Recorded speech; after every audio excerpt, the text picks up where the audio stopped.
Selamat pagi Bapak Ibu dan saudara-saudara sekalian. Kami menyapa saudara pada saat ini sebelum melakukan aktivitas. Terlebih dahulu kita mendengarkan firman Tuhan yang menopang kita, yang memberikan kekuatan bagi kita untuk melakukan semua aktivitas kita pada hari ini.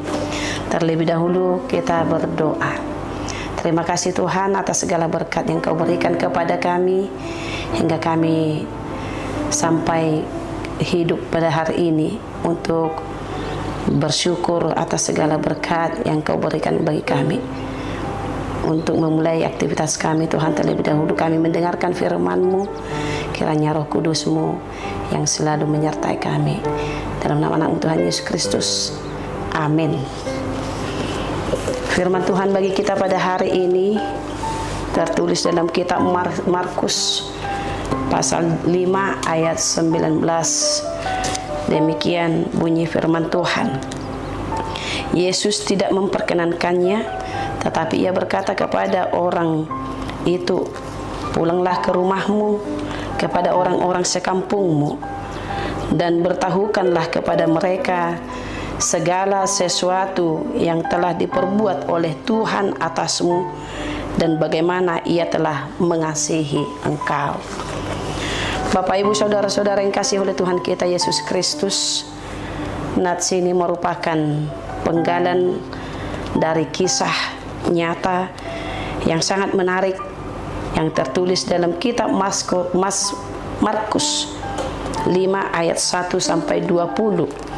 Di mana pada waktu itu di saat Yesus tiba di daerah orang Gerasa, datanglah seorang yang kerasukan roh jahat dari pekuburan menemui Yesus.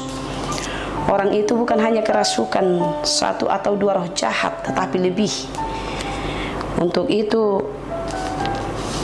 dia datang kepada Yesus untuk menyerahkan hidupnya kepada Tuhan. Karena pada saat itu keberadaannya sangat mengkhawatirkan.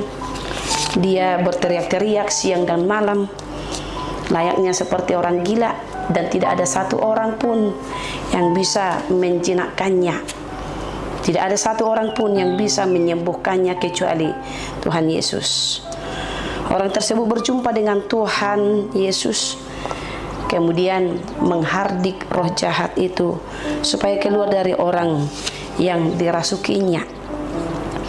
Akhirnya setan-setan itu juga memasuki babi-babi yang berada di sana, dan babi-babi tersebut pun terjun dari tepi sungai, dari tepi danau ke jurang, ke dalam danau, dan mati lemas. Saudara-saudara yang terkasih oleh Yesus Kristus, apa yang terjadi setelah roh itu keluar dari tubuhnya? Orang tersebut yang tadinya kerasukan setan, dia duduk berpakaian rapi dan sudah sembuh, dia sudah waras. Sadar bahwa dirinya telah mengalami pemulihan dari Tuhan Yesus. Orang yang tadinya kerasukan setan itu meminta kepada Tuhan Yesus supaya ia diperkenankan untuk ikut bersama-sama Yesus. Tetapi Yesus tidak memperkenankannya. Mengapa? Karena Tuhan punya rencana bagi orang tersebut, memakai dia untuk menjadi saksinya. Itulah sebabnya Yesus memberikan perintah kepada orang tersebut untuk pulang ke rumahnya, kepada sanak saudaranya, kepada orang sekampungnya, untuk menceritakan kepada mereka tentang kebaikan Yesus dalam hidupnya, dan juga menyatakan cinta kasih Yesus yang begitu besar yang dia terima. Perintah pulang ke rumah yang Yesus berikan kepada orang tersebut adalah esensi dari bagaimana kita menjadi saksi Yesus.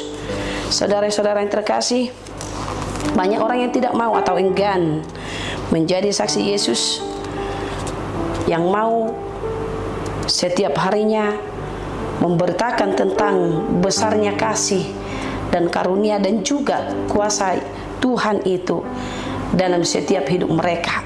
Ada yang mengatakan menjadi saksi Yesus itu harus punya pengetahuan teologi yang hebat, harus pandai berbicara, harus jago berdebat dan lain sebagainya. Padahal menjadi saksi Yesus yang bisa kita lihat dari nats ini, Yesus hanya menginginkan orang gerasa tersebut pulang ke rumahnya, menyaksikan apa yang dia terima, bagaimana kuasa Tuhan menyembuhkannya, bagaimana kasih sayang Tuhan yang peduli dengan dia sehingga dia sembuh, dan itu harus diberitakan kepada semua orang. Kita telah banyak mengalami pertolongan Tuhan, saudara-saudara, dalam hidup kita. Bagaimana Tuhan Yesus telah menebus kita dari dosa, menolong kita dari kesesakan yang kita alami, memberkati setiap pekerjaan kita, menyembuhkan kita dari sakit kita, melindungi, menyertai, menjagai, memberi kekuatan, sukacita dan damai sejahtera dan sebagainya yang bisa kita peroleh dan bisa kita nikmati yang diberikan oleh Tuhan kepada kita masing-masing. Oleh karena banyak sekali perbuatan Tuhan yang kita terima, yang tidak bisa kita hitung, bahkan tidak sanggup untuk mengingatnya. Untuk itu kita tidak perlu khawatir atau bingung hendak memulai dari mana ketika kita ingin bersaksi. Mulailah dengan memperhatikan orang-orang yang belum percaya yang ada di sekitarmu. Mereka yang berbeban berat, yang membutuhkan penghiburan dan pertolongan. Dekati mereka dan saksikan apa yang telah Tuhan perbuat dalam hidupmu. Ketika kita mengalami hal yang sama seperti orang tersebut alami saat ini, kita yakin kasih Tuhan Yesus pasti mengalir dan menjamah orang tersebut. Orang gerasa yang tadinya kerasukan roh jahat itu, begitu mendengar firman Tuhan, ia bersaksi kepada keluarga dan orang-orang yang di sekitarnya.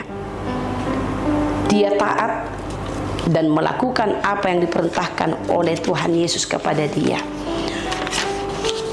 Bagaimana dengan kita?